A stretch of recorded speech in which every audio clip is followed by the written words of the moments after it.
Goodbye Volcano High is a video game described as a cinematic narrative adventure developed by independent Canadian studio Co-op about a cast of dinosaur furries in high school coming to terms with the end of the world at the hands of an incoming asteroid. It was revealed in 2020 during the PlayStation 5 Future of Gaming event, and everything from the reception following its reveal to its development to its release can only be described as a huge mess. This game is fucking great! 2021, so it's next year too. What I found especially interesting about this game, however, is the fact that even though you'd be hard-pressed to find people on YouTube regarding this game positively, the game's reviews stand strong at very positive on Steam, and it was also nominated for some pretty prestigious awards such as Games for Impact in the 2023 Game Awards, and even won a few smaller awards. Many media outlets regard the game in a positive manner, and many individual reviewers express resonating with the game and its story intensely. Even more interestingly so, beyond the actual game, a parody anti-fan game created before the game's release is often received in much higher regards, being praised for its characters and criticisms of the original game. And while I don't disagree that there are a lot of things this parody does manage to do better, there's a very noticeable and very glaring issue with it that you would think would detract a good amount of its supporters who are part of the queer community. It was created by 4chaners and features pretty hard to miss transphobic statements and ideologies, and whenever its praises are sung, this fact seems to just be entirely glossed over. And this game still haunts Goodbye Volcano High's reputation to this day. It still has an active community, and there will always be comments about it spammed beneath anything to do with the original game. But what about Goodbye Volcano High itself? Does it deserve to be made fun of to this degree? Is it as bad as some reviewers say, or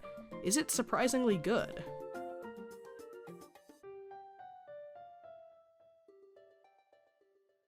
The history of Goodbye Volcano High's development is an interesting one, to say the least. The game initially started as a dating sim with a more lighthearted tone that would feature 3 different protagonists, one of which became the main protagonist, another who became a side character, and the third who became scrapped. The project was initially referred to as Jurassic High, before the decision to give it a more serious tone was made. After being renamed, the project was kept under wraps and was only referred to as Project Fang in any press. It was under this name that it would be revealed that the game would be granted $1.2 million from the Canada Media Fund. So going forward, just remember that this game had a $1.2 million budget. The game would be officially revealed publicly with a 2021 release date during PlayStation's most popular live stream to date, the Future of Gaming show, an event created with the purpose of revealing games that would either be translated to or newly released for the PlayStation 5. So, you know, huge fucking deal, with some really big names being shown. If you've ever sat through anything like Sony's State of Plays or the Game Awards, you'll know that the general audiences for these kinds of things hate having their time wasted. If anything is shown to them that isn't exactly what they want to be shown, they will either throw literal tantrums or punch down on whatever is being showcased. Everybody in chat say no! Original IPs are typically always met with L spammed in the chat, but Goodbye Volcano High immediately made its intentions of being a queer game with furry character designs known, something that attracted a lot of people outside its target demographic. Showcasing this game during this event was, in all honesty, probably the worst thing it could have ever done for itself in terms of marketing. A lot of hate was thrown its way immediately, and it certainly didn't help that the game's writer, Kate Gray, created a for lack of better words, disgustingly tone-deaf article discussing and showing images of underage characters in sexual situations. The article wasn't even a year old at the time of Goodbye Volcano High's announcement, and many of the game's detractors, who thought the game may have looked stupid at first, used this to further rationalize their disliking of the project. Kate would end up getting removed from the team, and the game called for a full narrative reboot, which for a narrative-based game is kind of fucking crazy. Subsequently, the game wouldn't be meeting its original release window of 2021. In August of 2021, the game was announced to be pushed back to 2022. In November of 2022, it was pushed back to summer 2023. The game would be delayed for a third and final time, and would end up being released in August of 2023, a whole 2 years after its initial release date was planned. Goodbye Volcano High released 2 very mixed reviews. Like I mentioned, while some people that the game actively appealed to seemed to really resonate with it, YouTubers tore this thing to absolute smithereens. The character designs were jarring to most. The dialogue was improperly timed, the animation was choppy, and there were a lot of bugs. I didn't play this game on release, but I do know that a lot of people's biggest issue with the game was that it released pretty damn buggy. It definitely isn't in a perfect state today. I came across a hellish amount of loading errors playing it myself, but I've only heard horror stories of the original build. In terms of how good the actual narrative for the narrative-driven game is, the only way to really find out is to play the game for yourself and form your own opinion. But obviously, I don't expect every person viewing this to just be like,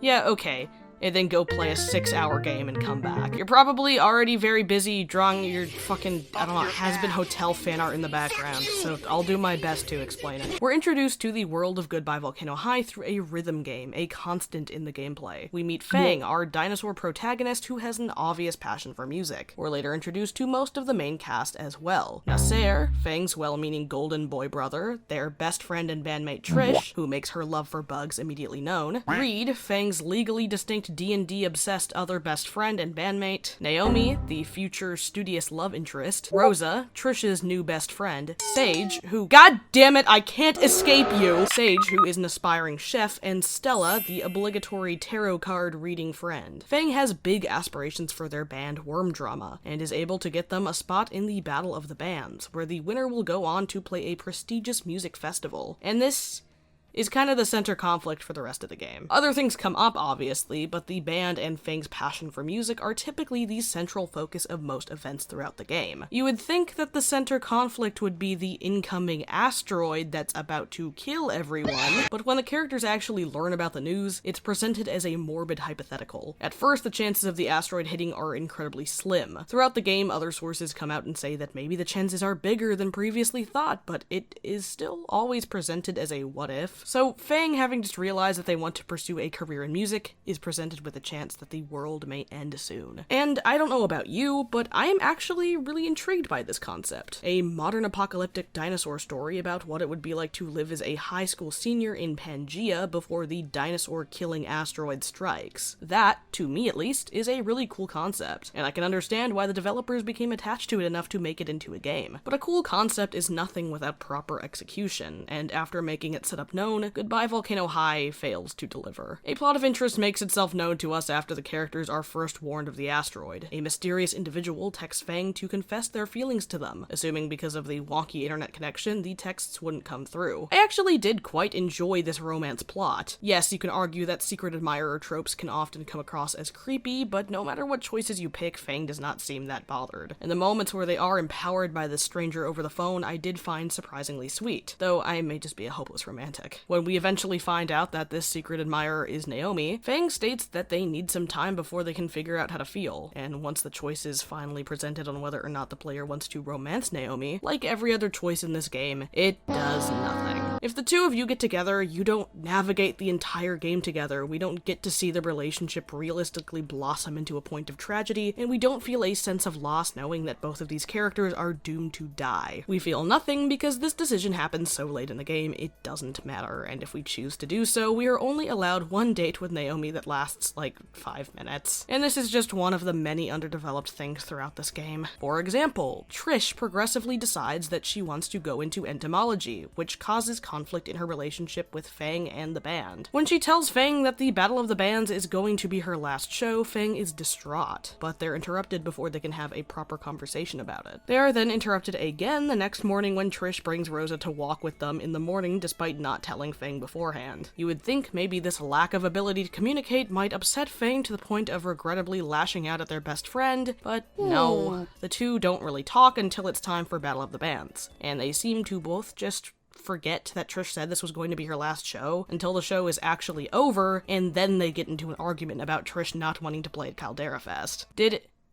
neither of these characters remember the conversation they had before? This conversation didn't need to be split into 2 parts. They could have just moved Trish revealing she wanted to go into entomology to this scene right here, and it would have been more impactful. Oh well, either way, conflict is conflict, and I'd rather take what little conflict I can get, because surprisingly enough, for a game about the end of the world, There is no conflict. Nothing happens. Again, the asteroid is a what-if scenario. There is never a moment where these characters are presented with the fact that they will die, and that they have mere moments left to live. Something that the trailers would have me thinking otherwise. And while that uncertainty and the panic that comes with it was definitely the intention, I think in this situation it would just be better if the characters found out later in the game that yes, they are going to die soon. I think the themes of growing up and finding out what you want to do with your life and being uncertain work well with the what-if approach on paper, but the best interactions in this game come from either the characters relating to each other, which doesn't happen often, or the characters being forced to realize that the world is quite literally ending. One of the few moments that I feel had a good amount of heaviness to it occurs later in the game, when Fang and their brother discover that their parents who are currently out of town can't return home because airports are shut down. Fang has a very complicated relationship with their parents. Their mother, while somewhat trying, consistently misgenders and deadnames them, which causes an unnerving ripple in their relationship. However, Fang obviously still loves their mother despite her ignorance regarding their gender identity, and when they have to come to terms with the fact that there's a real chance they may never see their parents ever again in person, or they may not even be able to get to say goodbye to them, they break down. I like this concept, and I feel there is emotional weight to be held in a character realizing they may never see a loved one again, and I would have liked for interactions like this to happen with every character. If the characters were 100% certain of and aware of the fact that they were going to die, it would make a lot of moments more impactful, and would allow for a more urgent and pressing dialogue. It would also make the ending more impactful, because the ending, in all honesty, is one of the most anticlimactic endings to anything ever. Obviously, the audience knows that the asteroid will likely hit and kill all the characters. It's a game about dinosaurs and an asteroid, we know how this will end. But again, because the characters don't know for certain they're going to die, the ending comes out of nowhere and has basically no weight to it. Caldera Fest gets cancelled, so Fang and their friends help put them on their own show. A show that Trish plays in, by the way, despite once again telling Fang they didn't have time to play anymore, and despite the two supposedly coming to an understanding that they don't have to like the same things anymore. But whatever. The show is the ending of the game. Presumably, the asteroid hits during the concert and everyone dies, unless that's not what happened, in which case that's an even worse ending because it just comes to a complete stop for no reason. There is a definite argument to be had in the case of whether or not decision-based games need to have multiple endings. While some games can and should just be a defined narrative, most games like these benefit from having multiple outcomes depending on your decisions. And seeing as the game opens with the infamous "your choices will matter" paragraph, you would probably think there are multiple endings, but no, this is it. I genuinely think this game would have really benefited from having different endings and routes that actually mattered and came with consequences. A way to make these endings really impactful, I feel, would be having the asteroid hit no matter what decisions you make. Your decisions don't impact the outcome of the ending of the world, but you can still decide how you want to spend your time and who you want to spend it with. It seems that should have been the obvious setup, considering Fang's conflicts throughout the story revolve around either their friends, their family, or their love life. It would have been a more interesting narrative if you could choose different routes and have more interactions with characters depending on your choices, because no, your choices in this game do not matter. They simply unlock new interactions with other characters, which would be a lot cooler of a concept if there were more interactions to unlock. There just aren't enough alternate decisions in this game to warrant revisiting it. You can't play the game again and decide that time to be an asshole to everyone instead, and get consequences for your actions, because it doesn't really seem to matter, like, at all. For a game that seems to be taking obvious inspirations in its themes from Night in the Woods, it sure as hell doesn't utilize the elements that made that game so effective. Night in the Woods has alternate routes that don't change the game's general events and narrative, but instead allows you to explore important themes through different kinds of relationships, and the differences that come from this warrant replayability. In Goodbye Volcano High, you unlock a few extra interactions that more often than not are kind of just boring, and these interactions aren't frequent or important enough to make you feel like your relationship with the other character is important. Which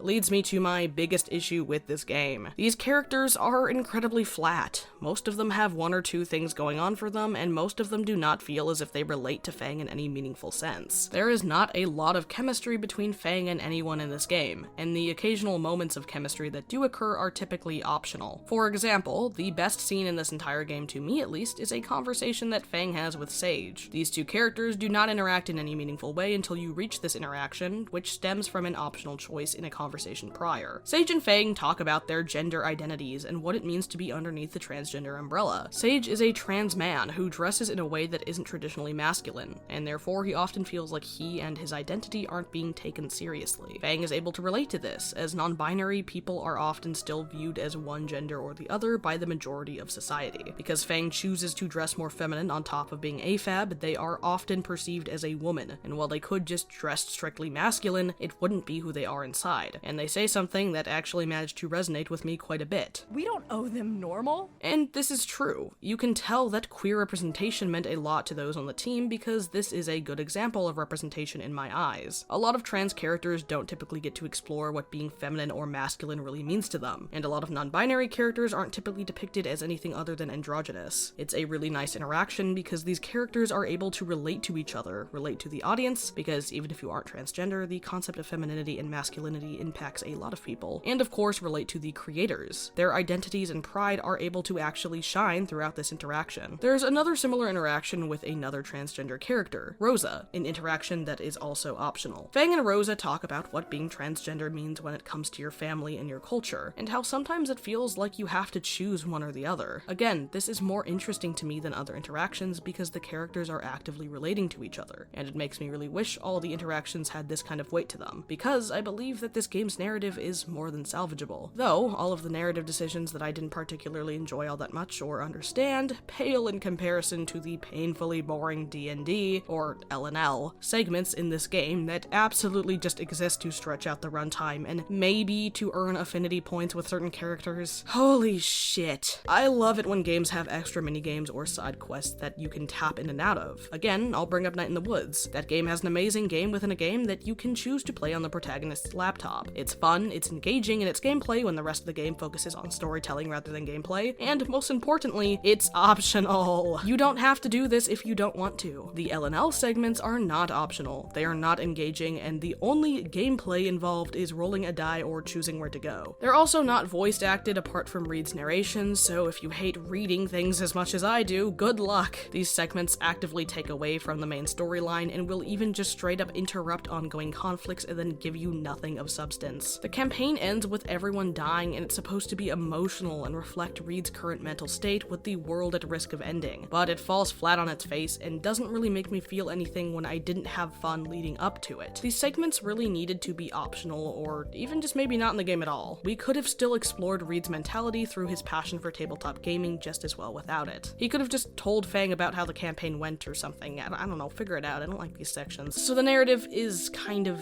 a mixed bag. On one hand, I don't hate it, but on the other, I don't like it that much. It is actively being held back by the fact that I feel it has a good setup, and rather than fumbling said setup horribly enough for me to hate it and be really angry, it just kind of barks weakly and doesn't leave me with any lasting emotions. It is kind of just there. But narratives are of course objective. There are probably a lot of aspects of this game that I don't like that other people do, and vice versa. But outside of the narrative, there are actually a good amount of things I do like about this game. The music, for one, is phenomenal. It sounds exactly like the kind of music someone like Fang would make, and it sounds exactly like the kind of music that angsty teenagers would resonate with. If you like artists like Frankie Cosmos or LeGartland, Ezra Williams, and hell, do we have any Matilda Mann fans here? I would really recommend, if anything, giving the music from this game a listen. The songs aren't epic video game OST, they genuinely feel like songs I would just listen to in the car or on a walk, and have a distinct and recognizable style without all sounding exactly the same. The rhythm games that accompany this music aren't that bad either, but I think they would benefit exponentially from different difficulties. The rhythm games are intended to not punish you if you aren't particularly into rhythm games and just want to enjoy the story. Meaning not only can you play as many open notes as you'd like with no consequence, but the story doesn't change if you fail, so it's kinda like heavy rain QTEs. And while this is definitely a more accessible approach, I think you should have the option to have a higher difficulty or at least a mode that doesn't let you play open notes. The story doesn't have to, and honestly shouldn't change if you're bad at rhythm games, but some people might want a more engaging and difficult mechanic. Another highlight is that I do think this game looks very clean aside from the loading errors, obviously. The UI looks pleasing. I like the little relationship chart that features character portraits orbiting around Fang. I like the fun little mechanics like changing the lyrics in some songs or hovering over background characters to get a glimpse into their lives through social media, and not to mention, the background art is absolutely phenomenal. The character designs are definitely not for everyone, though I can acknowledge there are a few things I like and don't like about about each one, but the backgrounds, oh my god, they are undisputedly objectively beautiful. The voice acting is also not bad, like in the slightest. These are good voice actors with good deliveries and fitting voices. The issue with the voice acting for a lot of people, however, stems from the fact that because it's so good and expressive, it feels really damn awkward paired with the episode or fucking amorous animation that doesn't allow for the characters to look as emotional as they sound. It also doesn't help how every line of dialogue has like a minimum 2-second gap before the next line plays, so most scenes that would actually benefit from good pacing and quick-witted responses just don't have that. And getting Caldera Fest. Yeah, but what about you? Were you planning on letting the cards choose a career for you?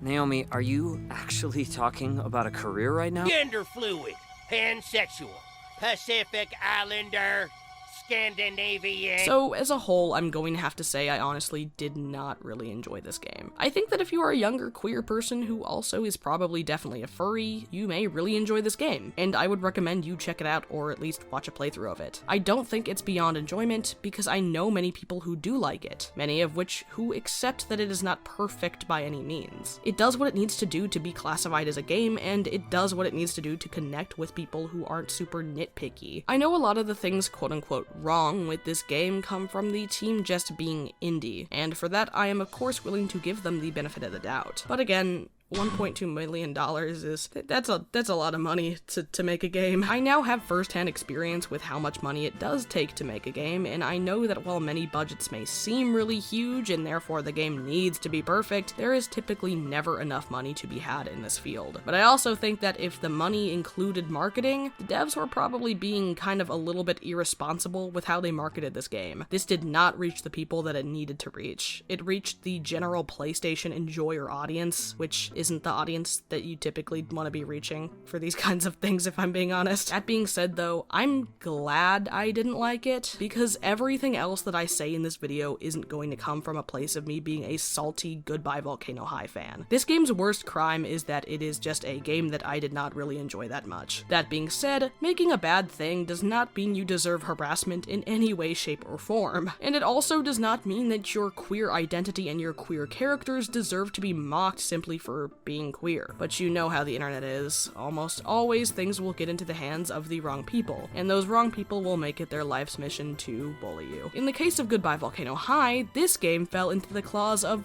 4chan, so you can only imagine what came of that.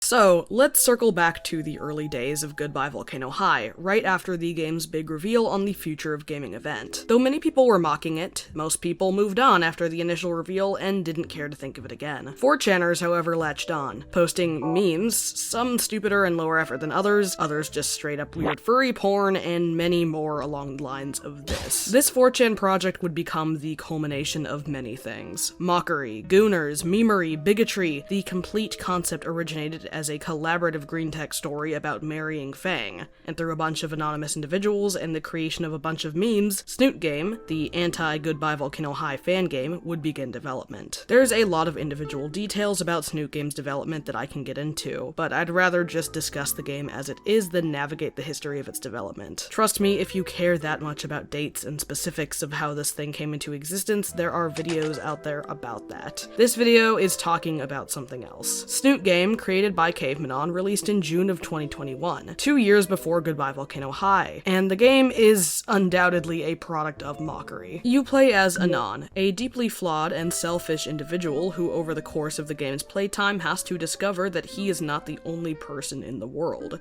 and that everyone is going through their own things. The depictions of the GVH characters in this game are much more exaggerated, which does in turn make them more interesting, sure, but also ends up making most characters fit into obvious stereotypes. Some, like Stoner Reed, are harmless and fun, but others, like Angry Black SJW Trish, reek with the sweet scent of 4chan influence. For as much as an asshole as Anon is, it allows for more conflict between characters, and for his growth to feel more impactful. While there are a lot of characters I can talk about in Snoot Game, I mainly want to focus on Fang, the main love interest of Anon. Fang is much angstier and angrier in Snoot Game than they are in Goodbye Volcano High. On one hand, this is a nice nice change considering it makes them more complicated and, again, allows for more character development. But on the other hand, it's very clear why they act like this. They are an edgy teenager going through a phase, which is fine, sure, but it's very clear by the way Anon and every other character treats them that the game believes a big part of this phase is their gender identity. I understand the argument that Anon is supposed to be a bad person, therefore him not respecting Fang's identity is supposed to be looked down upon. But it isn't just Anon, and when your game is created by 4chaners who also exclusively use she/her on Fang and turn them into their ideal female love interest, it becomes kind of obvious what the intentions here are. I don't think that Snoot Game is necessarily a bad game. Objectively, it has the one-up on Goodbye Volcano High in the ways that matter most, because it's longer, has multiple endings, and is completely free. But any parts about it I may have enjoyed aren't relevant to this conversation. People love this game.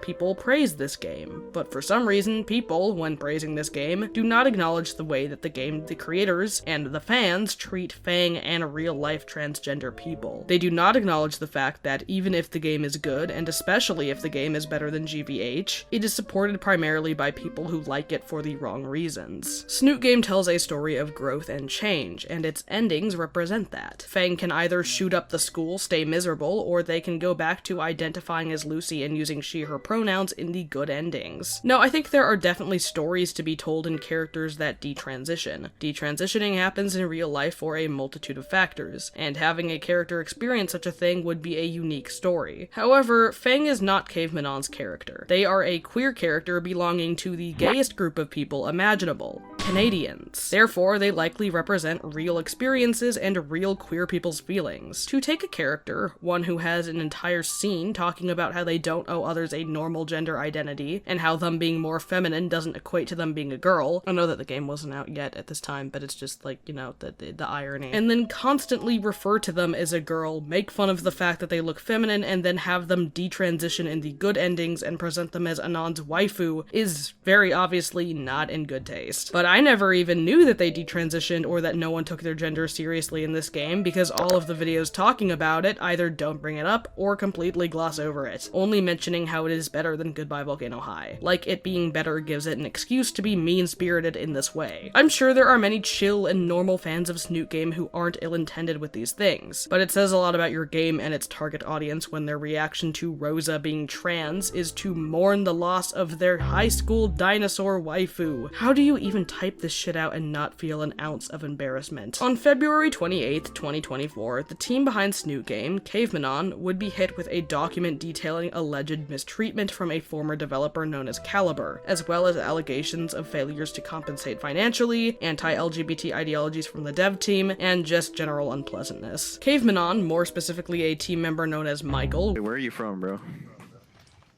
Michael. Michael's not his name.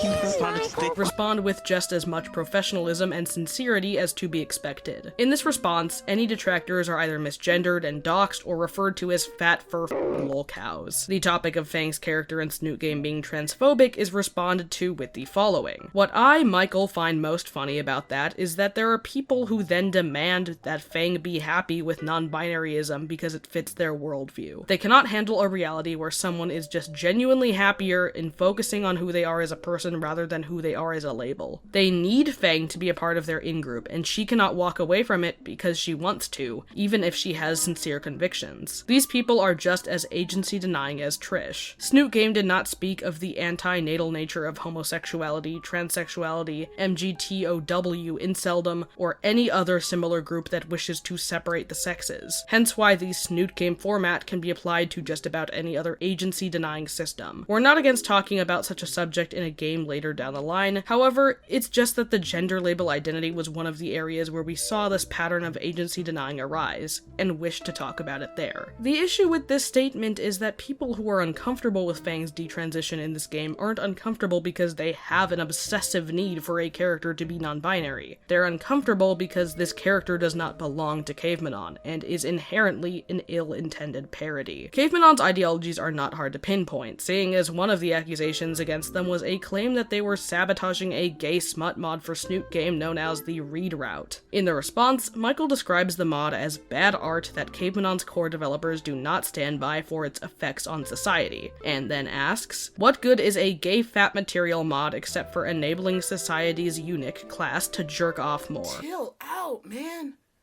It's not that serious, bro. The response then goes on to tell detractors to kill themselves, refer to Caliber strictly as whiny bitch, belittle Caliber for not doing that much work on the team, insistently misgender and dox a detractor by the name of Wolf Nanaki, mockingly referring to her as our wholesome, valid trans queen, and end off with the words, jump into a wood chipper, go fuck yourself. And like, whatever. 4chan will be 4chan. I'm not surprised in the slightest. This is like if the creator of Class of 09 wasn't that nice of a guy and then everyone was surprised.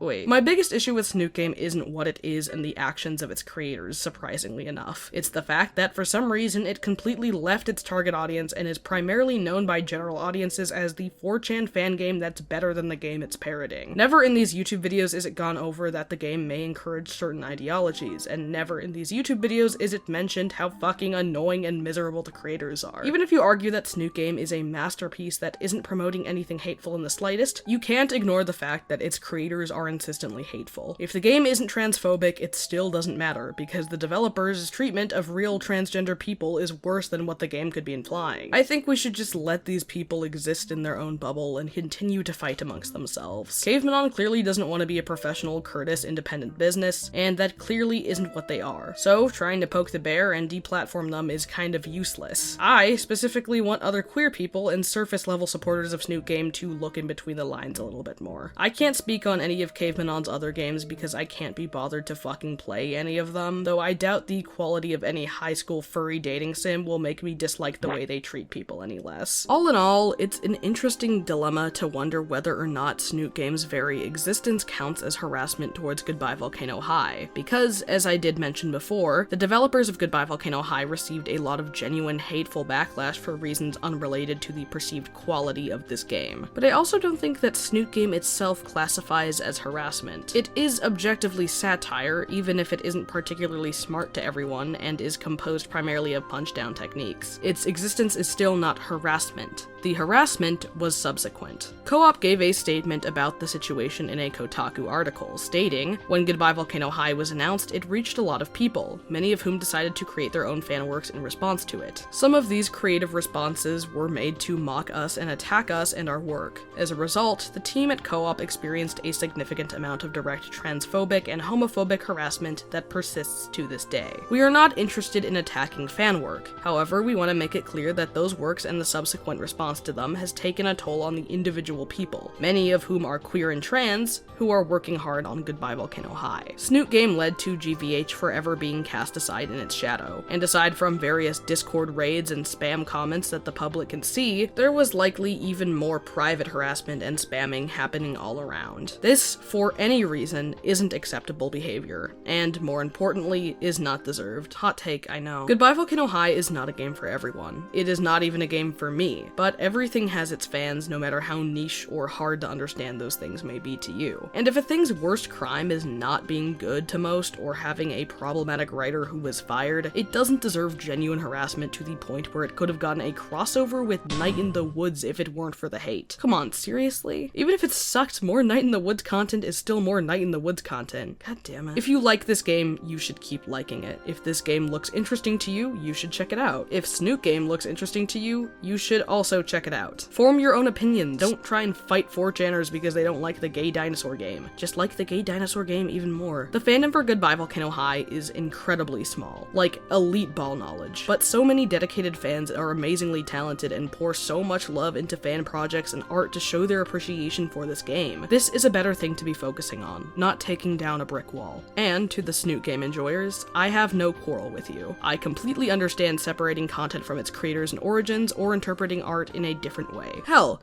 even if you are just straight up genuinely transphobic and proud, I still don't have a quarrel with you. We can agree to stay in our lanes. I'll go be trans far away from you as long as you post your high school dinosaur furry porn far away from me. See? We don't always have to be so angry and confrontational, but if you are like really, really mad at me and really want to hurt my feelings, just let it be known that my full legal name is Noah Karen Schnapp.